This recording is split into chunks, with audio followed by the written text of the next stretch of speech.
મારું નામ Dove Narendrabhai Bhagwanjibhai, ward number 16 માં કોર્પોરેટર તરીકે હું છું।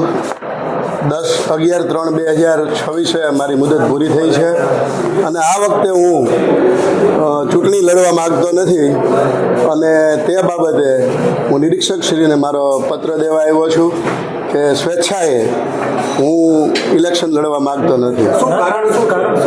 મારે બે ટર્મ હું અગાઉ લડ્યો છું, 2005 થી 2010, 2010 થી 2015, એક ટર્મ વચમાં નહોતો લડ્યો અને 2021 થી 2025 ઇલેક્શન લડેલ, એટલે 3 ટર્મ પાર્ટીએ મને ટિકિટ આપી છે તો મને સંતોષ છે અને હવે જેને ટિકિટ આપશે એના માટે હું પાર્ટીનું કામ કરીશ।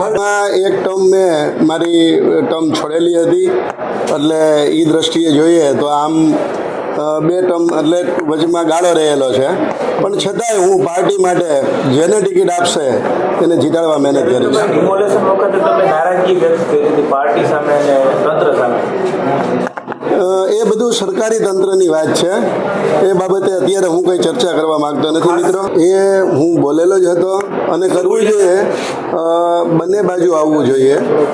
જે આજી રિવરફ્રન્ટ છે એ બંને બાજુ થવું જોઈએ, એક બાજુ થવાથી એ અમુક લોકોને અન્યાય છે નહીં। ભારતીય જનતા પાર્ટી ત્યાં પ્રચારમાં જશે, લોકો જવાબ આપશે। એટલે વિરોધ છે, તમને શું લાગે છે ત્યાંના લોકોનું સ્થાનિક લોકોનું વલણ તો હજી સ્પષ્ટ નથી કે કયા પક્ષને શું કરવું, પણ મને વિશ્વાસ છે ભારતીય જનતા પાર્ટી જીતશે વોર્ડ નંબર 16 આ વખતે પણ। તમે હમણાં બોલ્યા કે સ્થાનિકો જવાબ આપશે, નારાજગી લાગે છે? નહીં, મારે સોરઠિયાવાડી ચોકથી મારો વોર્ડ શરૂ થાય, રિંગ રોડ સુધી આવે, એમાં જે 22 સોસાયટીઓ છે અને સમગ્ર પટ્ટામાં અમારી કામગીરી બોલે છે અને અત્યારે પણ વિકાસ ચાલુ છે। નંદા હોલથી સરદાર પટેલના દવાખાના પાસે જે રોડ છે એ પીપીનો રોડ ખુલ્લો કર્યો છે અને ત્યાં પાકો રોડ છે, ગાર્ડન પણ ખૂબ સારો હરિઓમ વિદ્યાલય પાસે છે।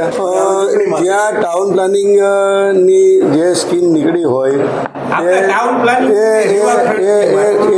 પ્લાનિંગ ભાઈ ત્યાં ટાઉન પ્લાનિંગનો રોડ નીકળ્યો છે અને ટાઉન પ્લાનિંગ માટે જે નિર્ણય લીધો છે દરેક જગ્યાએ ટાઉન પ્લાનિંગની દ્રષ્ટિએ રોડ નીકળે જ છે અને ત્યાં દસ્તાવેજવાળા હોય તો એ દૂર કરવામાં આવે છે।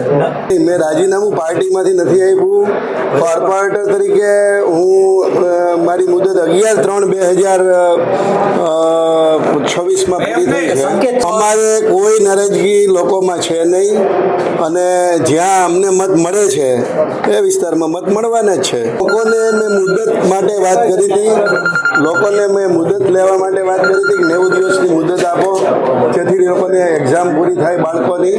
આ સિવાય મારો બીજો કોઈ વિરોધ નહોતો। ભારત માતા કી જય, વંદે માતરમ।